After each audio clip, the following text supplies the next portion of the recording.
क्या आपको पता है कि खर्राटा लेना भी किडनी की बीमारी का एक कारण बन सकता है?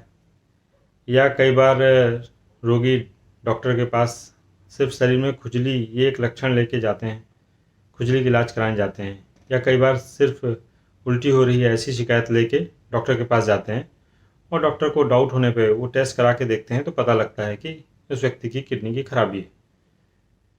भारत में करीब 17% एडल्ट्स में किडनी की कोई ना कोई बीमारी है और उन 17% में से मात्र 7% लोगों को ये पता है कि उनको किडनी की खराबी है या किडनी की कोई बीमारी है। और 93% लोगों को ये जानकारी ही नहीं है कि उनको किडनी की खराबी है। और लगभग 50% लोगों को बीमारी जब 5th स्टेज में पहुंच जाती है तब उनको जानकारी होती है कि उनको किडनी की खराबी है।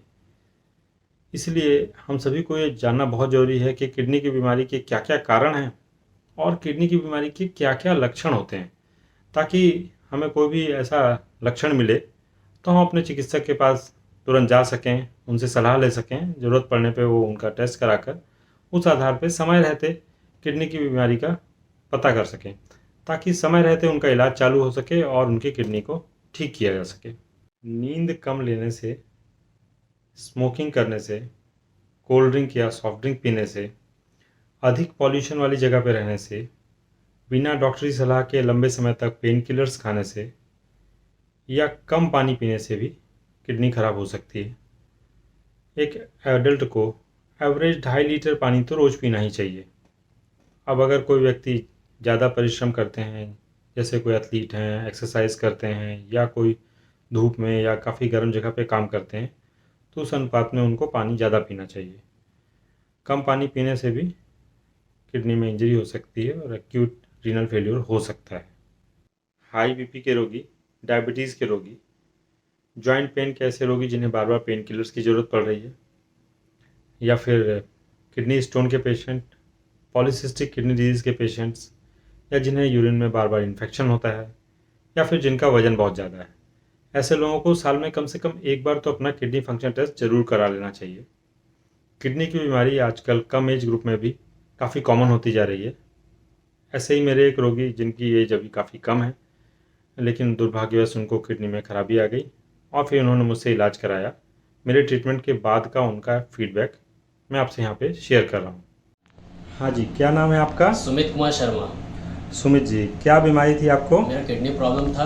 18 दिसंबर को मैं हॉस्पिटल में एडमिट था। उसके बाद मैं वहाँ इलाज कराया। वहाँ के डॉक्टर ने बोले कि आपका ये किडनी सही नहीं हो सकता है। उसके बाद मैं फिर यहाँ सर के किडनी सही नहीं हो सकता तो क्या रिपोर्ट आया था आपका? क्रिएटिनिन कितना था? वहाँ 3.71 था।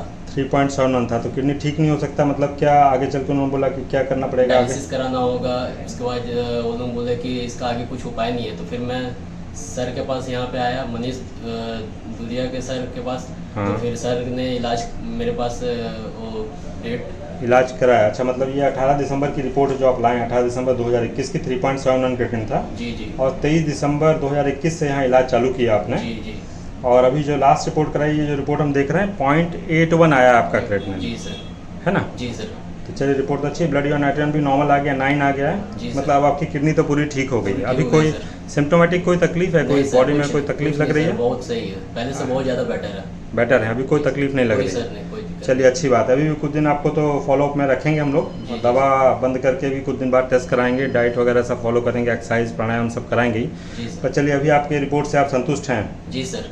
चलिए, अच्छी बात है। तो किडनी आपकी ठीक हो गई। चलिए, सर ठीक। मैं बहुत पहले डरा हुआ था। उसके बाद मुझे लगा कि सब लोग ने बोला कि ऐसा नहीं हो सकता है। मैं फिर यहाँ पे आपके पास आया।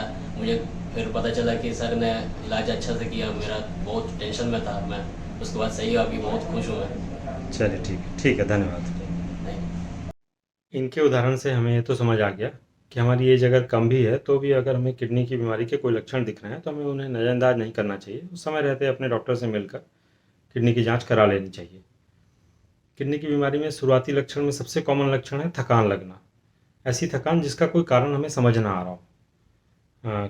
किडनी की बीमारी में हालांकि थकान के बहुत सारे कारण होते हैं, पर प्राइमरली देखने पे कारण समझ नहीं आते। ऐसे समय में भी किडनी की जांच करा लेना ही बेहतर होता है। हालांकि किडनी की बीमारी में पैराथायरॉयड हार्मोन का इम्बैलेंस हो जाता है, जिस वजह से कैल्शियम की कमी होने लगती है। कैल्शियम की कमी की वजह से भी हमें थकान लगती है, चिड़चिड़ापन होता है, या मसल में क्रैम्प्स होते हैं। मसल में क्रैम्प्स हालांकि किडनी की बीमारी में इलेक्ट्रोलाइट के इम्बैलेंस से भी बहुत देखने को मिलते हैं, और खून की कमी की वजह से भी मसल्स, खासकर काफ मसल में क्रैम्प्स होते हैं। खून की कमी किडनी की बीमारी में इरिथ्रोपोइटिन हार्मोन के कमी से होती है। इरिथ्रोपोइटिन एक ऐसा हार्मोन है जो कि किडनी बनाती है और इसकी मदद से हीमोग्लोबिन बनता है। तो जब ये हार्मोन कम हो जाएगा तो खून कम बनेगा, खून कम बनेगा तो मसल में क्रैम्प्स होना, कमजोरी लगना, थोड़ा भी काम करने पे सांस फूलने लगना, हाथ पैर में सूजन आ जाना, स्किन का कलर फीका पड़ जाना, इस तरह के लक्षण देखने को मिलते हैं। खून की कमी कई बार भूख की कमी से भी हो जाती है, और भूख की कमी किडनी के पेशेंट्स में यूरिया के बढ़ने से होती है। यूरिया एक नाइट्रोजनस वेस्ट है। जब ये खून में बढ़ जाता है तो ये ब्रेन में जाता है, और ब्रेन में जाकर ब्रेन के उस पार्ट को काम नहीं करने देता ठीक से, जो हमें भूख का एहसास कराता है। इसलिए हमें भूख का एहसास कम होता है, रोगी खाना कम खाता है, और फिर उसे धीरे धीरे खून की कमी हो जाती है। और किडनी की बीमारी में यूरिन में झाग आना भी एक लक्षण है। यूरिन कम होना भी किडनी की बीमारी का एक लक्षण हो सकता है। हालांकि प्राइमरली जो किडनी पेशेंट हैं उनमें यूरिन की आउटपुट कम नहीं होता।